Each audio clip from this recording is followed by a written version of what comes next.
they're kind of like sororities. You know, you do one good thing by one of them, and then you got 30 of them. You know, buddy, I've never heard fire department called a sorority. I mean, it's gossip. I'm not calling your crew a sorority. Yeah. Sorry, bro. I don't want to get my ass kicked.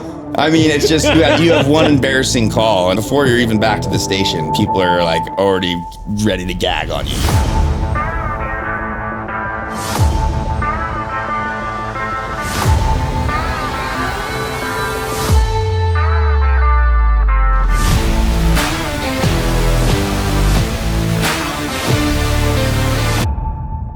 Hello, thank you for joining us on the Evolve Your Brand podcast.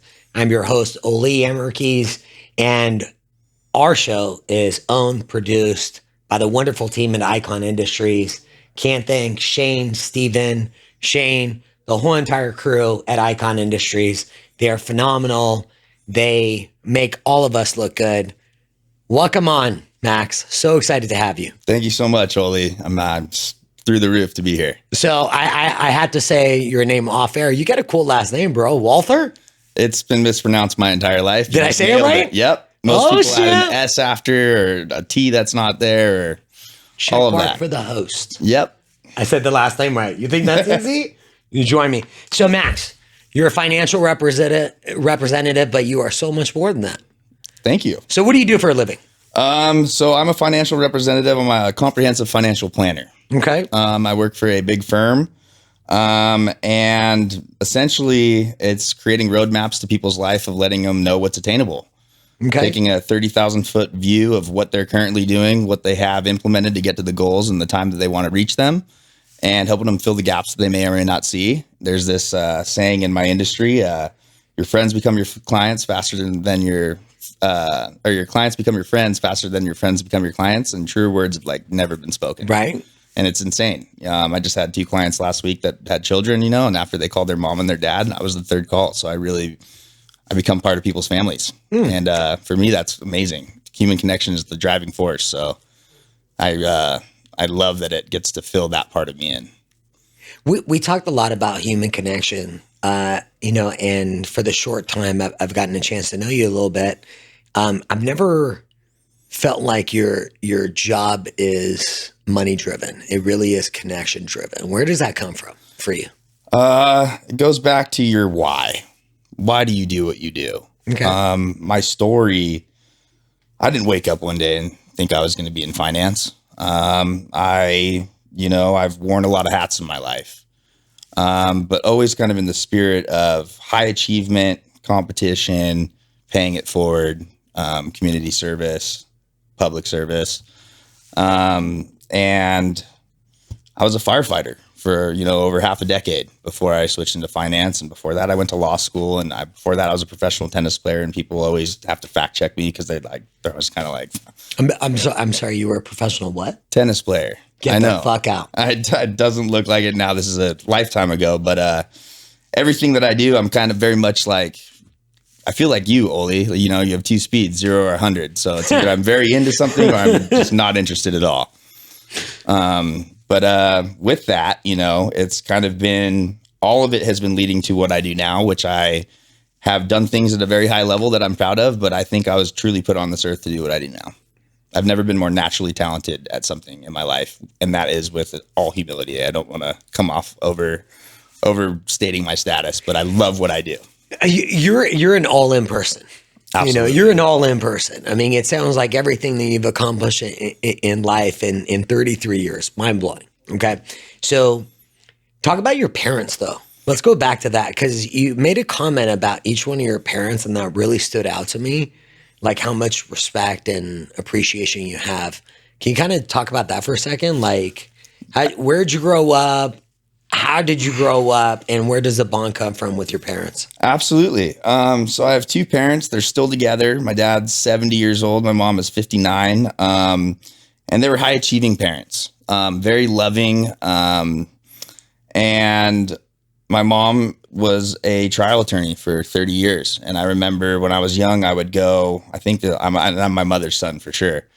I would go watch her in trial. And my mom, I grew up with comments like, like your mom's so hot and all these other things, because she's a gorgeous woman. But, right.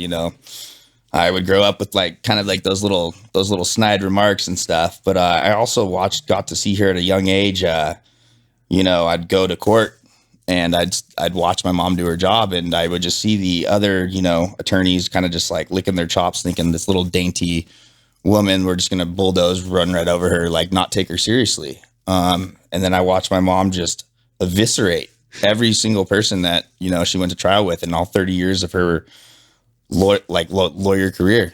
She lost this many cases. Really? 0. What stood out about your mom's determination? I just knew what she was up against. It's not a proving complex, but it's just when you find your why behind what you do, right? We were talking about, I want to bring it back to what you were saying. It's not money driven. It's for me, it's purpose driven. And I think meaningful work, money follows, right? People who are into the pursuit of money, they often attain it, but then what's next? I'm bored and I'm not really fulfilled. And for me, right now in my life, spiritually, mentally, physically, and emotionally, I'd give myself a 90% or above in all 4 categories. Only I've never had that in my life. Wow. So I'm sitting here with you today, just like totally feeling like just aligned, and this is like meant to be. And I'm just so excited to like be able to kind of just talk through it. I'm a talker, you're a talker. And like the first time we met, there was almost an explosion between our handshake, So, yeah, but the pursuit of money, that's great. But I think helping others in a public service type of way and being in an industry that's a true meritocracy, your paychecks are directly reflective of how hard you work. And by no means I've never been the smartest person in the room. Number one, if you are the smartest person in the room, get to a new room. But my superpower, I believe, is I was always able to outwork people. And when there's purpose behind my being all in doing what I'm doing, I will outwork you. What's the most important lesson you learned from your mom, and what's the most important lesson you learned from your dad? So my mom taught me how to, both my parents have European backgrounds. Most of my family's in Europe. Oh. We're kind of one of the only California syndicates. I grew up in Santa Cruz, California. It's kind of this beach grunge surf town. My dad he's still practicing. He's been in emergency medicine for 45 years. He's the director of a hospital.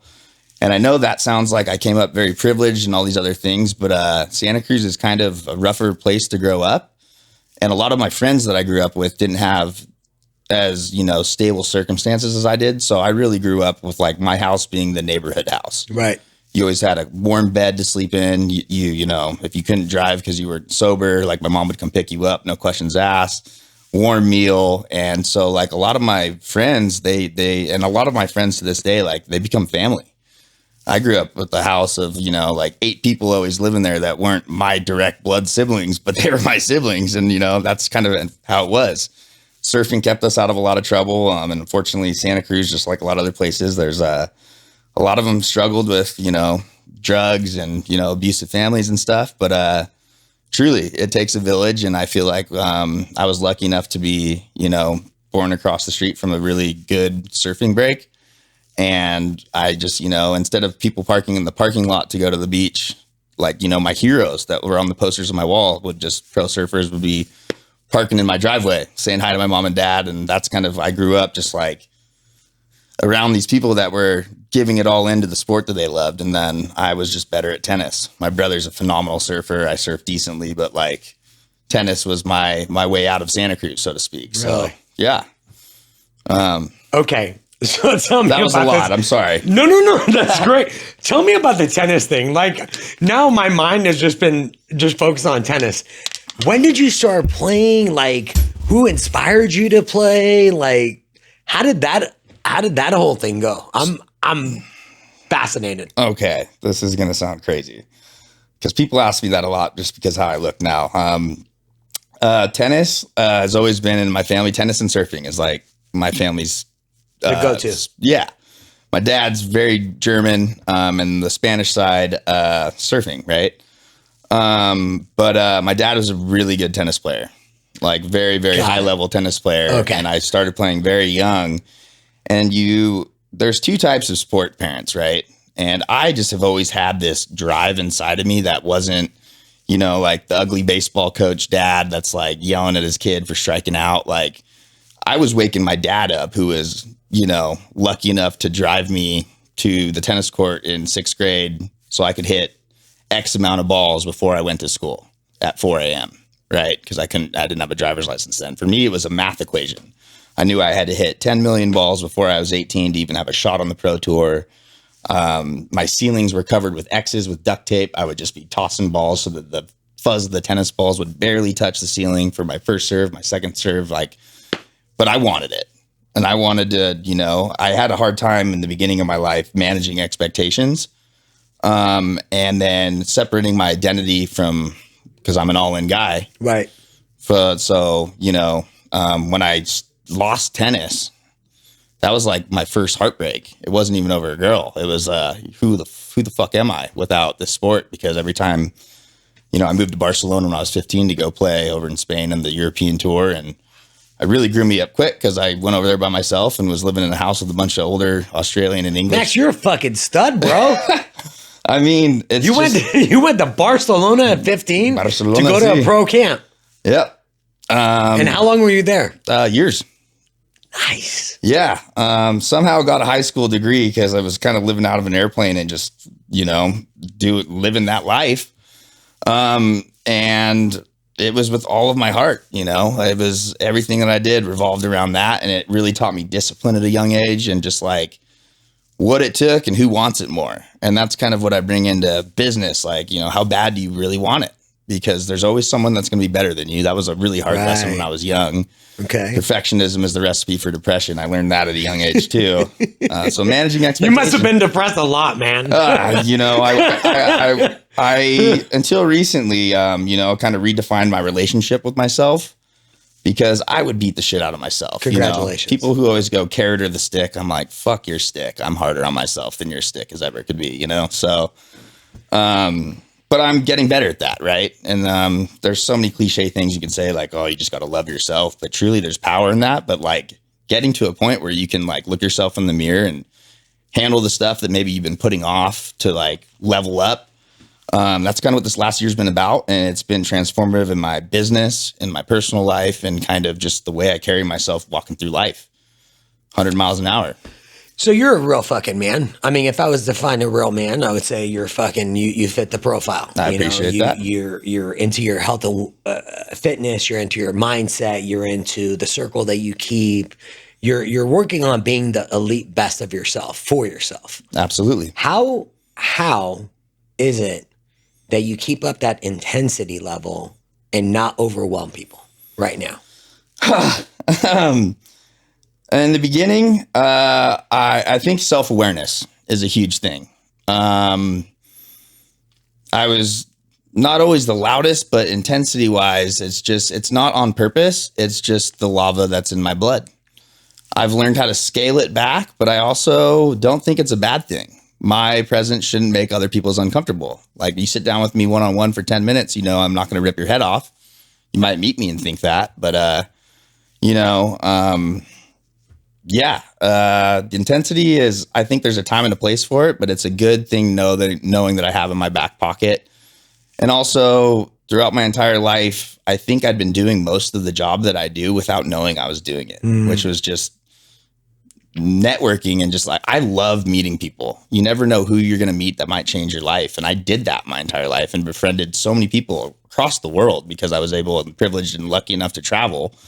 But traveling was my education, being able to speak other languages and really communicate and see other cultures, true poverty, it was humbling, and for me, you can be, I think people when they're traveling are the freest. They allow themselves to be the most them that they are because there's none of the people around them seeing them act in their true authentic way because they're holding themselves to their whoever is judging them standards that they care about. Right. And I kind of let go of that judgment about what other people think because I'm not tailoring to that. And it's freeing. And it also gives other people the ability, if they're, around that in a positive light and non-toxic way, right? To allow them the freedom to be themselves around you. So that really has helped me make these really meaningful relationships, even though they've been like short amount of time, because it's just like, let's get straight to the deep stuff. It's incredible when, as I get to know you more and more, how well thought out and aware you are. Like what triggered the shift for you? I mean, if life was easy every day, we wouldn't get better at anything. And everything that I do is something like, we had Jack on earlier. We play chess every night. And chess is something that I think is a metaphor for life, right? I think I could learn more from someone by playing chess with them one time than drinking at a pub with them for 2 hours, right? Can you reframe your question again? You got it. What was so you said you went through all these things and you've gone through a big shift in your life. What triggers a shift to say, hey, the depression's over. This is basically where I'm going to be. This is where my life is going. What triggered that shift for yourself with the discipline, your intentional, your purpose-driven mindset? Like, was there a moment that you can reflect on where you're like, fuck, I remember that? Absolutely. In my industry, there's a 99.4% chance of you failing your first year. Congratulations. Thank you. Have and remain the outlier. I got into an industry where everyone else knew they were coming into finance. I kind of found finance after I transitioned out of the fire department. But I remember going into my academy, and all these, corporate people. This is a new world for me. Like kind of looking at me like I was a knuckle dragging fireman in a suit. Like, who is this Neanderthal? Who is he here? And it was the most ferocious first year in terms of I ran myself into the ground and I did whatever it took to win. And I was so easy to manipulate back then because you make it a competition, I'm going to go get you the gold medal. And that's how I am. But I'm also very self-aware of not allowing myself to be abused for others' gain in that way. I think I just was so focused on proving to other people that I deserved to be there that I really did. And like at the end of my first year, I think there was 4 of us left and I ended up ranking number 1 and I was always 1 or 2. But it was just by outworking people. It wasn't that I was smarter than anyone else. I think they all had way gnarlier degrees than I did. I was just, my why are you here? Right. Knowing that the odds are stacked against you that much, like how bad do you want it? And this job has given me an outlet to not only pay it forward and pay it back to the firefighters that I work with almost every municipality in California and almost every fire department in California. And they're kind of like sororities, you do one good thing by one of them and then you got 30 of them, Buddy, I've never heard fire department called a sorority. I mean, it's gossip. I'm not calling your crew a sorority. Yeah. Sorry, bro. I don't want to get my ass kicked. I mean, it's just, you have one embarrassing call and I've had many of them, And by the time before you're even back to the station, people are like already ready to gag on you, because it went over the radio or, whatever it might be. Right. And you live with these people. Right. So they truly become family too, because at least 3 days out of the week, you're eating breakfast with them, going into life and death situations with them and, doing emergency medical procedures. And, you get to see kind of, wow, number one, how lucky I am that every day that I show up to someone's life in fire, it's the worst day of their life. Wow. So it gave me a perspective, and life is all about perspective and the lens in which you choose to view it. And I think there's so many limiting perspectives. The more perspectives you have, the more ability you're going to be able to handle certain situations because you can look at it from so many different angles. And that's through life experience. And I got lucky on that front. Yeah. Yeah, when you just look at like your life's journey at 15, you're in Barcelona. When did you leave Barcelona? I would come back for Thanksgivings and Christmases and stuff. And the only thing that my family ever talked about, like my aunts were like, who have you played that I would recognize on the TV and stuff? And I would just glow, because I had answers and it felt so good to be even compared in the same arena is, you know, the people that were on my wall, I was then soon like getting personal relationships with, and that was pretty freaking cool. But I'm sorry. I'm just so what ended up happening? You finished up at Barcelona. When did you end up coming back? And then Oh yeah. how did you end up at the fire department? So okay. So I kind of stopped playing at that level around like 18, 19. Okay. And I didn't have a traditional high school education, but I did go to school while I was over there. You know, I got through somehow. I think I got a lot of pity C's and geometry and stuff like that because, you know, but tennis didn't work out, and it was like, okay, new identity. Like, what am I going to do? I guess people are going to college, and I had ended going back to Santa Cruz and finishing my senior year and graduating with all the people I grew up with. Okay, that like was Jack's cool. older brother. Got a 4-year degree. It was great. And I just like, I saw that like, you know, my way with words and like my assertiveness and just it turned out when I applied myself to books, I was good at them. Nice. I never thought of myself as an academic, still don't, but the pursuit of knowledge, right? How do things work? And so I got a 4-year degree, and then I said, you know what, I'm going to go do what I watched my mom do ever since I was a little kid, you know? And I went to law school, applied myself, got a full ride, went for 1 year and said, you can pay me enough to do this. How come? It was just it goes back to the why. And it was the first time truly in my life where I struggled to pass. You know, I lived a life where I could pick things up pretty easily and be good at them. And this was like the first ego check, humble slice of pie where I was like, wow, I might not have what it takes to do this. Interesting. And I could grind this out, but it's like, if it's not making me happy now, let's figure out something else. And then fire kind of happened because I always wanted to be the guy to pay it forward. You know, if you have the ability and the mindset to help others, what's a better job than that? And I had a lot of friends that did it, and it seemed pretty cool, you know, riding a fire engine, but it was so much more than that when I, you know, entered that world. How did you pick up that life value?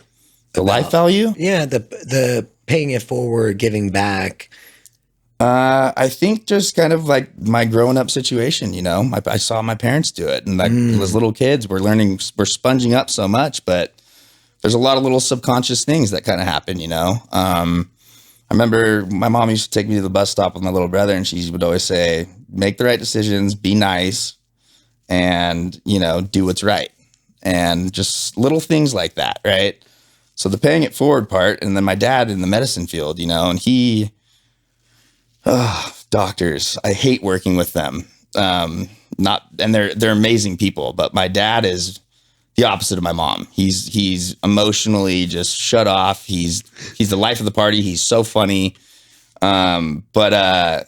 You know, he could, at every night at the dinner table, you know, he could talk about all the lives he saves, and he was just more into just being the funny guy cracking jokes in the conversation, you know? So it also taught me a subtle humility that, like, you know, this is, you know, and he's still practicing. I don't think he's going to retire. He's 70. He loves what he does. So like, I saw that and I was like, I want that.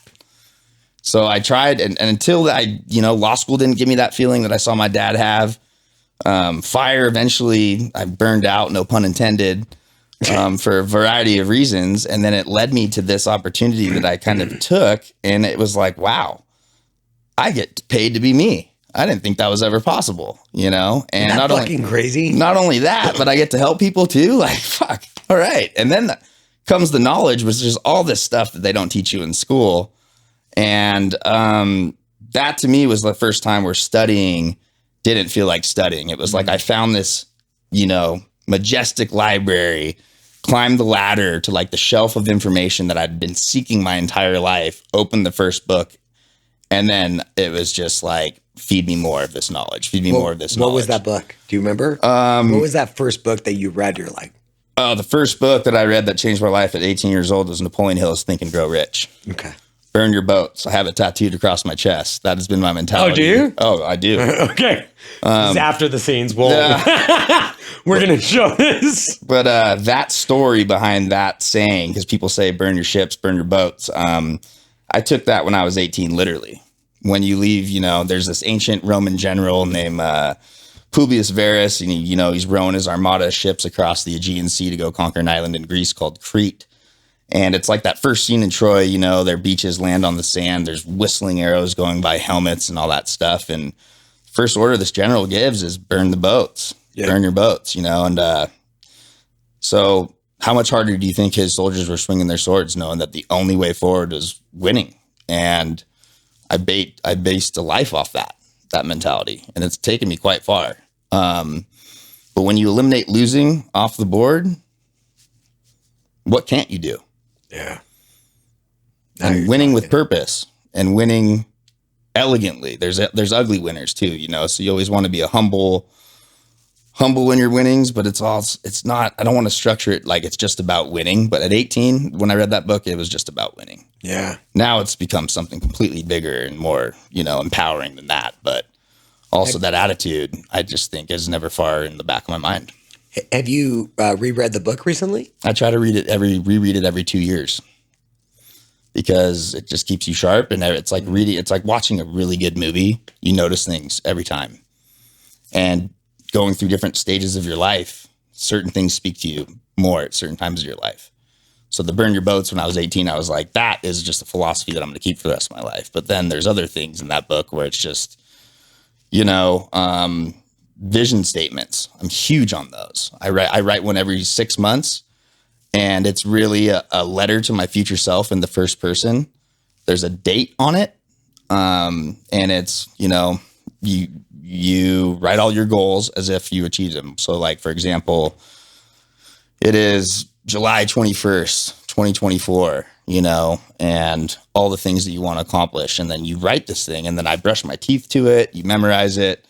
My old one was like, I myself, Max Walther, am hereby acknowledging my limitless capabilities and future endeavors, yada, yada, yada, right? So. Oh, you should have fucking finished it. No, it's not, but these, there's a theme in every single one and every 6 months. And I kind of have this gladiator persona that I kind of wear, I love chess. I love strategy. I love just competing. But The Man in the Arena by Theodore Roosevelt is one of my favorite quotes of all time.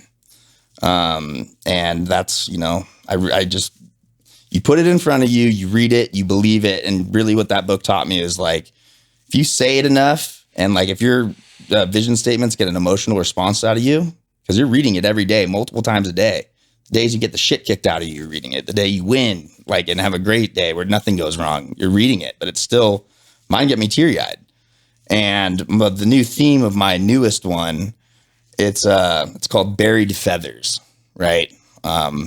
And the idea being, I feel like I've been this archer that has been pulling back on the bowstring so long, just waiting for this shot. Then like the tension's getting hard and like my arm is sore and all this work that I've done to survive and make it in this industry where I didn't feel like I was necessarily like accepted. Right. I've been just like, but I'm so close to like, I'm 99% there. And I know when I let this motherfucker loose, I'm going to bury that arrow so deep into the bullseye that only the feathers are going to be sticking out. How come it's got to be buried so fucking deep? Because I've been pulling back, and this is the shot that's coming out with velocity, much like everything I do. Fuck, man. When you speak, you can feel the differences. Like Max, I've had the pleasure of interviewing and learning from so many different people, and there's nothing special about what you said. I mean, if you're in the growth mindset, there's other people that have said what you said. Mm-hmm. It's the passion behind the words. The belief, you feel it. Yeah. It's the belief that you have in what you really, really value in living. I think there's something to be said about confidence and true confidence, right? There's a lot of people that you see that subscribe to the fake it till you make it mentality. And that could work. It's not my mentality, but people with imposter syndrome, you can really exemplify, you project what you want to be, right? And I've seen it work. But then there's this, for me, it's discipline, right? The days you don't want to do something are the days you got to go do it the hardest. How come? Because you always feel better. And just all these things that, Jack and I are into. We're reading every night and we're in this growth mindset, right? You have two voices. This is Andy Frisella because we're doing 75 hard right now. Go. We're on day 38, but you have your boss voice and the bitch voice. And it's easy whenever it makes decision making so easy because every time you have a decision, like one of them's the bitch voice, one of them's the boss voice. And whatever the bitch voice is, you do the opposite. And that's the right decision to make. I'd love to hear the conversation you have with your bitch voice. We call it conquer. That'd be hilarious. We like to say you got to conquer your inner bitch at least once a day, and it's true. And I have not had a day because it's discipline, right? Yeah. No matter what happens during your day, you're holding up your commitments to the 75 hard that we're doing. We're adding to it. But it's also creating the foundation of this real confidence because it's like I look at the improvement just over, 38 days and every week you seem to be peaking and you can carry that into like your energy, Absolutely. Instead of being as intense as you said, like, because I can be intense, it's truly, truly in your gut. It's confidence because going back to that, accept what your worst fear is, worst possible outcome, accepting that. You get to a point where you're like, man, like everything's going well for me right now. Everything just seems to be clicking. But if life were to throw me the biggest shitstorm ever, like the self-reliance I have on myself and my just ability to like fucking bring it on, I can handle it. You know what really impressed me when you were when you were speaking about your father, and you said, I went through these series of questions about when he was having his surgery. And that blew my mind away that, in a moment where most people are very, very fragile, it's life challenging. You're like, these people have so much meaning. You just went through your systematic process and you're like, hey, this is, I think that's the thing that I wish I would have learned early on. So like what's in store for you? Like, what's the next year going to look like? Like, where do you expect yourself to be in 12 months? Talk about that. Like, how you visualize and manifest the things that you want. I get asked this a lot. So very, very concrete, specific goals with dates attached to them. Right now, there's some tests that I'm studying for to get more letters behind my name, some more series tests. Those are going to be knocked out. Those open up more doors. Those make me better at my job and effectively helping other people on a higher scale, right? What I didn't foresee is the amount of people that I met in this industry that have become mentors and the opportunities that come with that. And the most unlikely of mentors, right? We both have Shanes. I love that because you and I are fire plugs and both our Shanes are like the Buddhas, Very much. And so some of these relationships that I got, and it's I didn't ask for any of it. It was just showing up as myself and not apologizing fucking once. I will own everything if I'm in the wrong. 100% I'll fall on the sword. But like, if there's shit to do there, I have a saying, when I was early on, I was this, like step aside or I'm moving through you. I got shit to do. I like leading from the front. And same in fire, you hold yourself to these, you hold yourself accountable to like high expectations. Even if you fall short, like you're going further than the person that just like feels comfortable and doesn't really have that confidence. But gaining confidence is really something you do with discipline and then something that you can just prove yourself. Every day you got this list of shit to do on top of the a million things I got to do for my work. But right now I'm committed to these 75 days of working out twice, drinking a gallon of water, reading books, not drinking alcohol, all these things. And it gets easier. And God, I feel like better every day. It's like, I wish like it's so simple, but it's so hard at the same time. Like what to do is easy. Like when you think about it, but it's a lot of people just don't do that because they don't want to commit to stuff. Commitment's a weird thing, but in the next year, I see my business tripling in size. I really see me taking on, there's opportunities everywhere, but, and that's what I see too, no matter what the circumstance, there's opportunity. And I think a lot of people choose to focus on the negative, but like there's always another lens to view things by. Yeah. And I don't ever ceiling myself. I'm in an industry where literally there is no ceiling. It's based off of how hard you work. And that works out pretty well for me because I'm at the point where I'm, looking hiring staff, and I need to hire people that aren't like me, right? Because they made me take all these personality tests and all these things when I got my job, and I think you would score pretty similarly on the test. But I answered all those questions because at the time, like, first of all, not being authentic for me, like that's cancer. Like, I am who I am. I'm not for everybody, but I need to be able to do that because if I just am too conflicted if I just can't be my most genuine, authentic self. Yeah. And, that has allowed me this reputation I've gained at work where I don't think a lot of other people could do what I do and get away with it. But like now there's like executives that just say like, oh, like that crazy guy, like, did you see what Max just did? And like, one of the higher ups will be like, yeah, that's just Max. Yeah. And I've earned that. And I'm proud of that. Because I'm always respectful. I'm always very professional, but like, I'm also like, I got shit to do and I'm leading from the front and let's go. What are you proud of? You said that with the biggest freaking smile. What are you most proud of? I built a practice out of nothing. You have a lot of financial advisors, wealth advisors that are like multi-generational, right? And they inherit the books from their parents and they're managing it. And then they're already starting at, level 100. And I was able to build something from level 0. Yeah. Relatively quickly. And it was long, firefighter mentality. I have it in my office. First one in, last one out. If you want my passwords to my computers, that's what it is. Okay, we're going to cut that scene out. I mean, but that mentality, right? Like I knew I had the most to learn, but I was enjoying the learning process.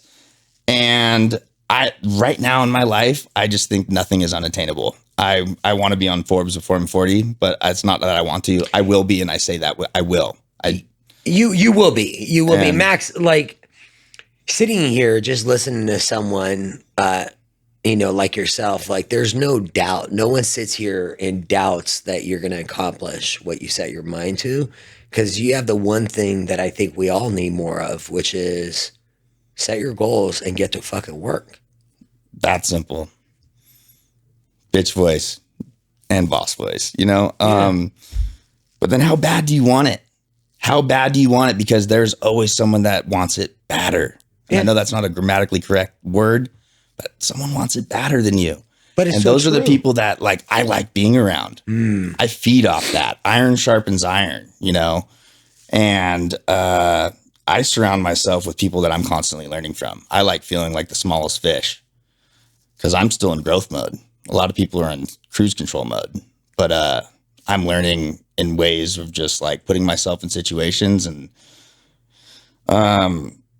you put yourself in the situations where you want to be around and put yourself around the people that you strive to be like, because I have mentors, but I also, I want to be bigger than them. Yeah. And that's the biggest thank you that I could give them, is if I do become that. There's words in my vocabulary I simply don't use. Like people that use try that I work with, I don't let them use that word. Try is giving you a way out. I'm not going to try to be better. I will be better. Things like that. There's no trying. I mean, you just do. Like we talked about Alex Hermosi, and I think one of the things that really, really stood out to me, I think he's one of the most influential thought leaders right now. Agreed. He's very, very well thought out. And he said, how come I tell myself that I have to do it when I don't want to do it? That's the reason why I have to do it, because I don't want to do it. I have to. I have no choice. It's not an optional thing. This isn't, I'm going to tell you a funny, vulnerable story. I was laying this morning, I'm just coming off being sick for about a week, just lackadaisical, no energy, haven't had the strength to work out. And it's like 8:32 a.m. I'm laying down and I'm like, fuck this. What in the fuck am I doing? Like I could lay for another 6 minutes and it'll feel good, or I can get the fucking work because I got a lot of shit I got to get done and a lot of commitments. And literally within 3 seconds, I jumped up and went to work, haven't rested, not even for 1 minute. And I bet you feel better after doing what you didn't want to do. I have to fucking show up for you. Like what kind of a person are you when you can't intentionally set yourself right? How do I expect to make a difference for you if I can't even set myself right? Well, I always say you have three things in business, right? Your name, your reputation, and your word. And once one of those things is burned, you ain't shit. And that's leading by example. Yeah. Being very cognitive that you have your word, and that needs to mean something. If you say you're going to do something, you do it. Yeah. This thing we got here, like in the fire service, if you're not early, you're late. I kept that with me. Never been late to a meeting. Kudos. I'm early, right? It's a respect thing. And it's also just a good practice thing because you can arrive early, and if they're ready to go, you just opened up maybe 10 more minutes in your day that you could get back to doing other stuff that you didn't have otherwise.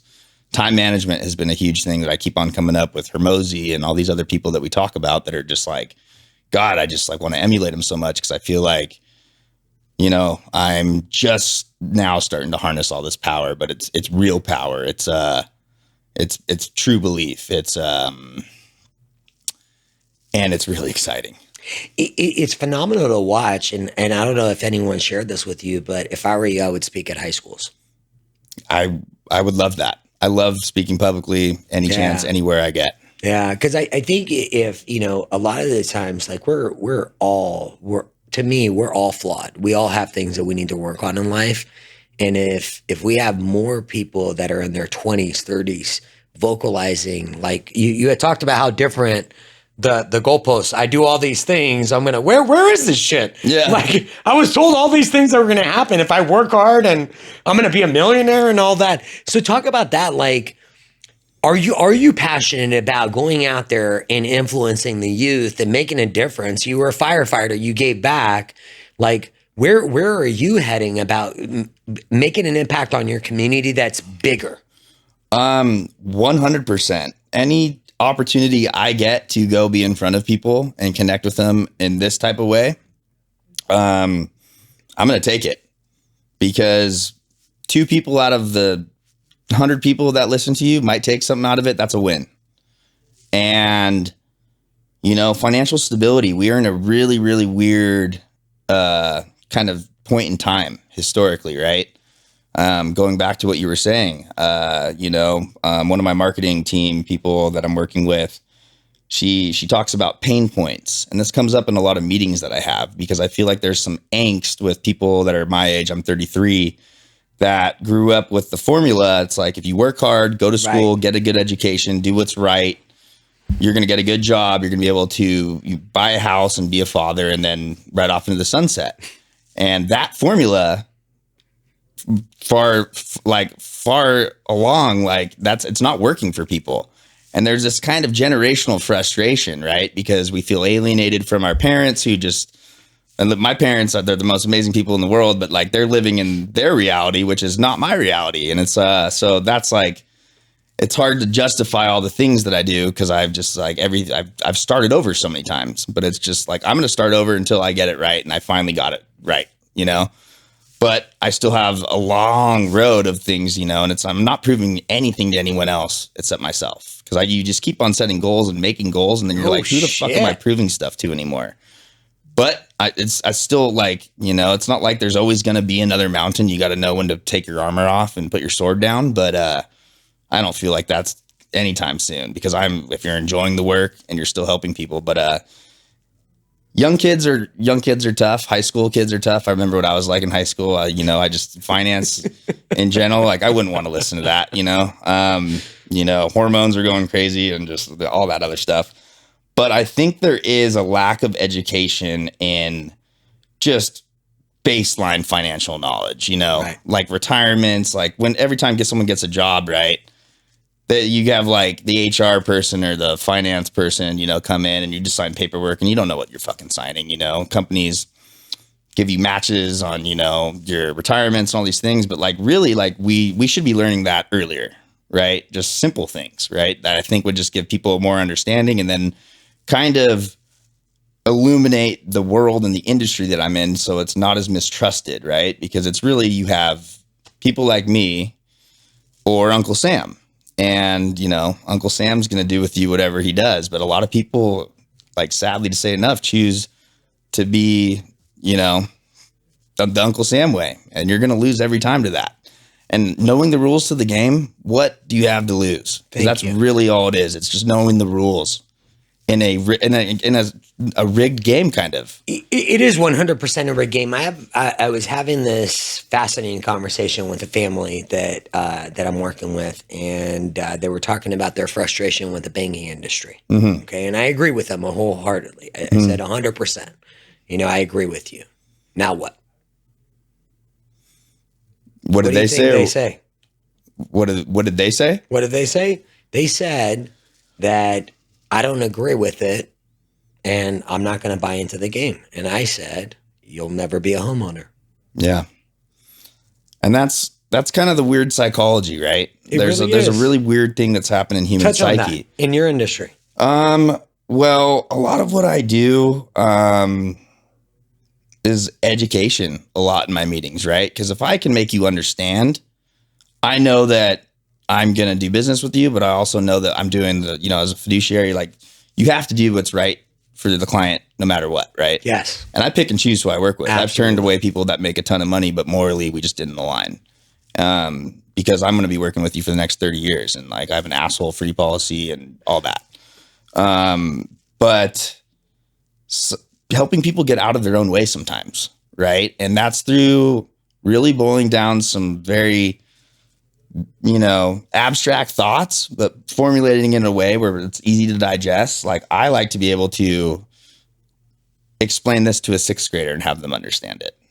And I think it's doable because I do it. Right. If you're working with, higher educated people with higher net worths, like, and you know how to do math, even better, because if math makes sense, I don't have to do as much education.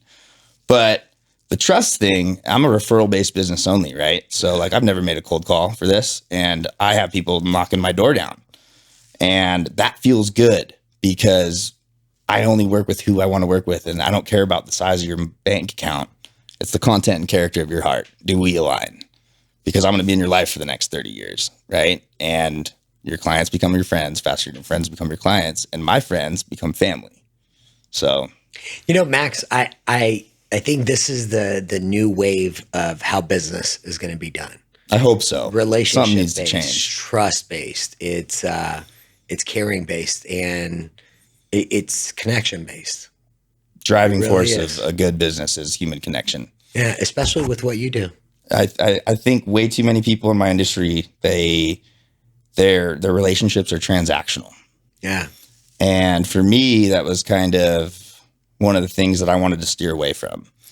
And a lot of people, what really hurt is, like, I tried to do some meaningful work for someone that was close to my life, right? And I wasn't going to make money off of this, but it was the right thing to do and it made sense, right? And I just left the meeting feeling like somehow they thought I was trying to get one over on them. Right. And that was so heartbreaking because it's like, oh, like, no, like, you're just like, and when you 20 years down the road, when you hit me up about this, I'm going to be, who knows where I'll be, but, like, I want to have the patience. And, like, by the way, on that personality test, I ranked, like, historically negative on the patience scale. I think that's why I get so much stuff Shocking. Shocking, I tell you. Shocking. Which is not a good characteristic in, like, regular human life, but in my business, they like that. And Max, that will evolve. You're a very evolved person. You just, and that's why I invite you back to come every 3 months. Appreciate that. Because you're going to be one of our, staples when it comes to being an advocate for financial education and awareness. So I don't know about our audience, but you will hear, like, when he says he's going to be top 40, under 40, I have no doubt. There's no doubt. You see people with determination that there's nothing going to stand in your way except for yourself. Exactly. And your relationship with yourself. I actually just recently had this meeting with a bunch of people who are my peers that are older, right? Or not older, but, like, a lot more years in the business, right? And I'm lucky to be in this category because at the end of every month, we all meet up at a certain office and like people we're in different like casks kind of, right? Like of like terms of your production. And so I'm with like people that have been doing this a long time. Right. And I just went into this last one and I just saw just everyone was defeated. And like, you know, it takes about 5 years to become like a made man or woman, like mafia or whatever. Person. Yeah. A made man. Like I was just thinking Are we going to New York thing, now? You know? Yeah. Let's go. But you're dressed for it. I mean, a 3-piece suit is kind of my shtick. Fucking love the shoes, by the way. Appreciate that. But everyone was so defeated, and these are guys that are at the top of their game or like, you know, way further along. And it was just something for me where I was like, everything they said, because it's like, you know, you get feedback from your peers, and like the thing that was just universal theme, it was like all these guys have just they got to be in alignment with themselves. Yeah. If you're not taking care of yourself, this job will eat you up alive. You got to take care of this because then you can be the best version of that for other people, and it's an attractive quality, you know. Making sure you get enough sleep. I used to not do that. Because being a firefighter, I was used to not sleeping for days on end, right? I need my sleep. Yes. I need my exercise. I need my food. Take time to do meaningful stuff.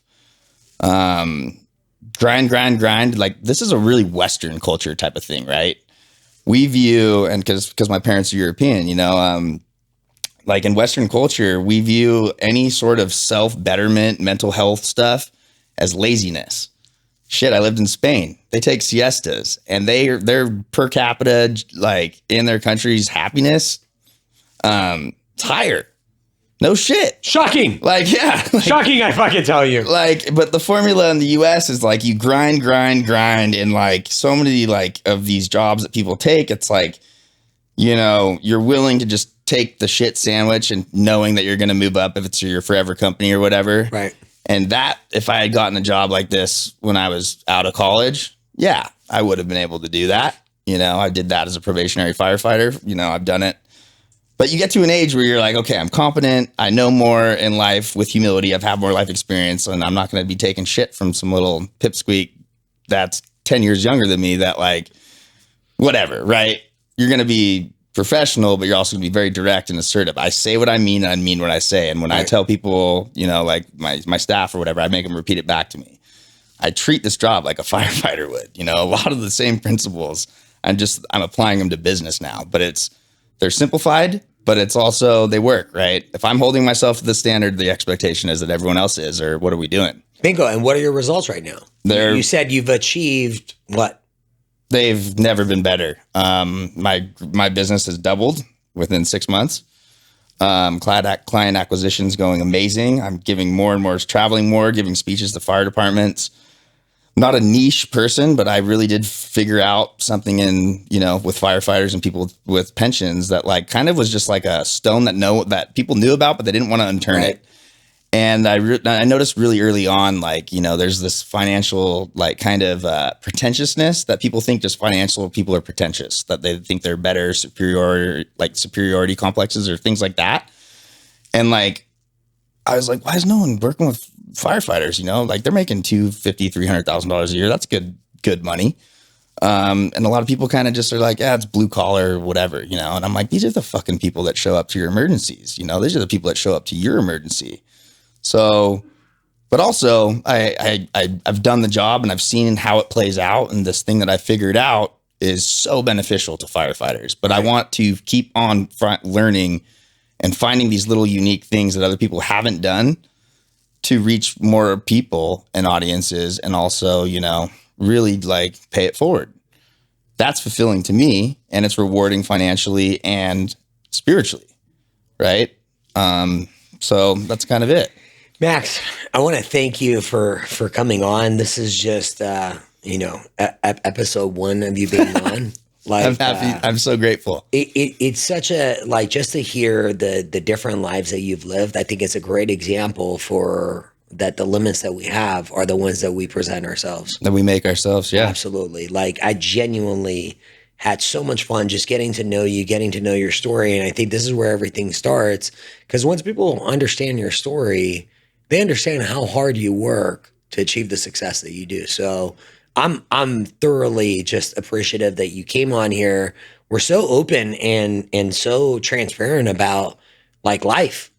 And that's what we all have is different journeys. So fucking thank you. I really, really appreciate you coming on. The gratitude couldn't be more mutual, Oli. Seriously. Yeah. When I met you, you know, we hold the mirrors up to ourselves all the time. And I was just like, when I met you, I just knew this was going to be so much fun. And I just can't wait to be back. And, you know, we'll pick up there, you know. Absolutely. Everyone, Max Walther, I'm so excited to have him. Financial representative, firefighter, just an amazingly fucking hardworking human being. And these are the people that I want to surround myself with. Thank you so much for joining us. Jack, here's a shout out to Jack for taking the chance coming. He's got no expectations. What a fun episode. We'll put all your information below and you will see him again on Evolve Your Brand podcast. I'm your host, Oli. Thank you, Icon Industries. We appreciate you. We are out.